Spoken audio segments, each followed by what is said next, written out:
गेले काही दिवस ठाकरे ब्रँडच्या वल्गना सुरू होत्या. उद्धव ठाकरे यांचा जीव मुंबई महानगरपालिकेत अडकलाय. मुंबई महानगरपालिकेचं बजेट 60,000 कोटी रुपये म्हणजे एखाद्या राज्याएवढं आहे. गेले अनेक वर्षे टक्क्याचं राजकारण चालू असल्यानं वाघाच्या तोंडाला रक्त लागलं की तो थांबत नाही.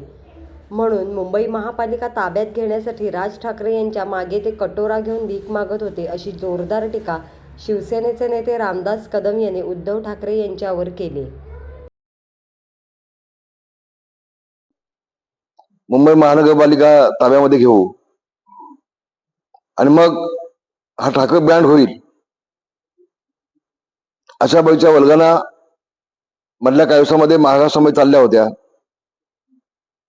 आमचे मित्र संजय राऊत सांगे जे आमचे आहेत दोस्त मित्रमंडळी, त्यांच्याकडनं सातत्याने हे लोकांसमोर आणण्याचा प्रयत्न चालू होता. मात्र दोन भाऊ एका ठिकाणी आले, त्यांनी बेस्टची निवडणूक देखील लढवली आणि दोन भाऊ एकत्र आल्यानंतर देखील त्यांना भोपळा मिळाला. हे खातंही उघडता आलं नाही. आणि म्हणून मी सांगितलं होतं, उद्धव ठाकरे हा ठाकरे ब्रँड होऊ शकणार नाही. शिवसेना प्रमुख माननीय बाळासाहेब ठाकरे यांची शिवसेना त्यांनी सोनिया गांधीच्या पायाशी नेऊन घाण ठेवलेली आहे आणि त्याच्यामुळे ठाकरे ब्रँड होण्याचा प्रश्न उद्भवत नाही. दोघे भाऊ एकत्र आल्यानंतर देखील उद्धव ठाकरेंनी काँग्रेसला सोडलं नाही, शरद पवारला सोडलं नाही. ही दुटप्पी भूमिका घेऊन चालले होते महाराष्ट्रामध्ये. आणि काल ज्यावेळेला भोपळा मिळाला, मराठी माणसानं पाठ फिरवली. मागील सातत्यानं 25 वर्ष महानगरपालिका मुंबईची उद्धव ठाकरेच्या हातामध्ये आहे आणि या 25 वर्षामध्ये मुंबई मधला असलेला मराठी माणूस हा मुंबईच्या बाहेर फेकला गेला. अगदी कल्याण डोंबिवलीच्या पुढे गेला माणूस, आपला मराठी माणूस. एवढे नारासोबा वसईच्या पुढे गेला अगदी मराठी माणूस. हे पाप उद्धव ठाकरेच आहे. तिथं लालबाग, दादर, विरगाव इथला मराठी माणूस होता, तिथे आज 50-50 माळ्याच्या बिल्डिंग झाल्या, इमारती झाल्या. आणि तिथं मराठी माणूस 16 लाख आता आहे का? तिथं मराठी माणूस 100% होता, तिथे 50 माळ्याच्या बिल्डिंग झाल्या, इमारती झाल्या, पण त्या इमारतीमध्ये मराठी माणूस नाहीये. अशी वाईट अवस्था आमची या उद्धव ठाकरेंनी केली. सगळा मराठी माणूस त्याने मुंबईच्या बाहेर घालवला उद्धव ठाकरेंनी, फक्त टक्क्यासाठी महानगरपालिकेतल्या. आणि त्याच प्रायश्चित काल त्याला भोगायला लागलं निवडणुकीमध्ये. कालच्या निवडणुकीमध्ये मराठी माणसांनी पाठ दाखवली उद्धव ठाकरेकडे आणि राज ठाकरेकडे.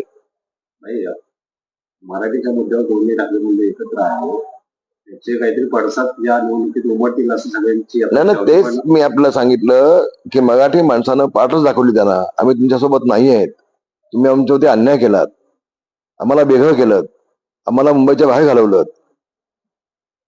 आमचं मुलाबाळांचं शिक्षण संपलं, होऊ शकलं नाही, काही लोकांच्या नोकऱ्या गेल्यात, काही लोक फक्त 1-1 वर्षाचं भाडं घेऊन गेले, 10-10 वर्ष भाडं नाही त्यांना आणि घर पण नाही. अशी अवस्था मुंबई झाली आज उद्धव ठाकरेंनी केली. आणि म्हणून ते पाप केलं ते कालच्या निवडणुकीमध्ये भोगायला लागलं.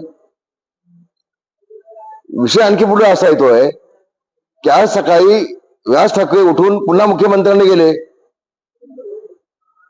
आणि त्यांनी काय सांगितलं, मी मुंबईच्या विकासाचा आराखडा घेऊन गेलो होतो. मुंबई तुम्हीच घेणार आहात, मग आता उद्धव ठाकरे मुख्यमंत्र्यांना काय सांगताय, आराखडा त्यांच्या का देत आहे? म्हणजे कालची निवडणूक झाल्यानंतर, भोपळा मिळाल्यानंतर त्या दोन्ही भावांना कळलं की आता आपली धडगत नाही, आपण निवडणुका जिंकत नाही, मग आपल्याला जे काय असेल ते आपण आता मुख्यमंत्र्यांना द्यावं आणि मुख्यमंत्र्यांनी आता विकास करायचा मुंबईचा, हे त्यांनी आता काल आज सकाळी मान्य केलं. मी याआधी अनेक वेळेला पत्रकार परिषद घेऊन मी राज ठाकरेंना सांगितलं होतं, राज ठाकरे माझे जवळचे मित्र आहेत, मी त्यांना सांगितलं होतं की उद्धव ठाकरेचा जीव हा महानगरपालिकेत आहे. मुंबईची महानगरपालिकेचं बजेट जवळजवळ 60,000 कोटीचं आहे, म्हणजे लहान लहान राज्यापेक्षा किती पटीन आहे. आणि गेल्या अनेक वर्षापासून हे टक्क्याचं राजकारण चालू असल्यामुळं वाघाच्या तोंडाला एकदा व्यक्त लागलं तो थांबत नसतो. आणि ती मुंबई महानगरपालिका घेण्यासाठी राज ठाकरेच्या पाठीमागे कटोर हातामध्ये घेऊन भीक मागत होता राज ठाकरेच्या पाठीमागे, बाबा ये ये ये माझ्यासोबत ये. त्या पाठीमाग राज ठाकरे भाऊ म्हणून आपुलकी आहे, आस्था आहे, जिव्हाळा आहे, ओलावा आहे, कौटुंबिक नातं आहे, कौटुंबिक प्रेम आहे. हे काही नव्हतं, काही नव्हतं. फक्त मुंबई राज ठाकरेला सोबत घेऊन मुंबई महानगरपालिका आपल्याला घेता येते का, हा एवढंच फक्त स्वप्न उद्धव ठाकरेचं होतं. पण कालची बेस्टची निवडणूक झाल्यानंतर ते देखील धुळीला मिळालं. तेव्हा आता ठाकरे बँड चालत नाही, हा ठाकरे बँड नाही, हे याच्यावरती शिक्कामोर्तब झालंय आणि मुंबईने ते मान्य केले. धन्यवाद. दादांना लोकाभिमुख आवडला गेला आहे. होय, मला वाटतं माझा सत्कार राष्ट्रपतींनी केला होता, प्रतिभाताई पाटीलनी, पण तो मुंबईमध्ये केला होता. पण बाप सवाय बेटा गेला म्हणतो आपण, ते मला आज पाहायला मिळालं. मी खूप खुशीमध्ये आहे. मला खूप आनंद झाला की आपल्या मुलाला लंडनमध्ये महाराष्ट्र रत्न म्हणून पुरस्कार मिळतो. ही साधी गोष्ट नाहीये. दुसऱ्याच टर्मला हे अभिमानास्पद फक्त आमच्या कुटुंबासाठी नाही, दापोलीसाठी नाही, तर हे संबंध कोकणासाठी एक स्वाभिमान आहे म्हटलं तर मी चुकीचं म्हटलं असं मला वाटणार नाही. सरकारच नव्हे तर प्रशासन असेल, नागरिकांचे प्रश्न असतील, संवादाच्या माध्यमातून दादा वेगवेगळ्या व्यासपीठावर मांडत आलेले आहेत. याकडे तुम्ही त्यांचं उघडपणे नाही, त्यांची जी मांडणी करायची पद्धत आहे ती अतिशय स्वच्छ आणि चांगली आहे. पहिला मुद्दा, ते समोरच्या माणसाचं सगळं ऐकून घेतात. आता मी तुम्हाला मध्येच थांबवतो बघा लगेच, ते तसं नाहीत. ते समोरच्या माणसाचं सगळं ऐकून घेतात आणि सगळं ऐकून घेतल्यानंतर त्याला समर्पक असं उत्तर त्यांच्याकडनं समोरच्या माणसाला मिळतं. समजा माणूस त्याच्या चेहऱ्यावरती आनंद आपल्याला पाहायला मिळतो. आणि तेच नेमकं त्या लंडनमध्ये सांगितलं की जनतेची मनं जिंकणारा हा जवान, तरुण आमदार, हे त्यांनी उल्लेख केला तिथे. मला खूप आनंद झाला, खूप समाधान झालं मला. इतक्या कमी वयामध्ये, कमी टर्म मध्ये लोकमत कडून जो पुरस्कार त्याला मिळाला, मी लोकमतचे खूप आभार मानतो, खूप धन्यवाद देतो. आभार आहे आपला. धन्यवाद.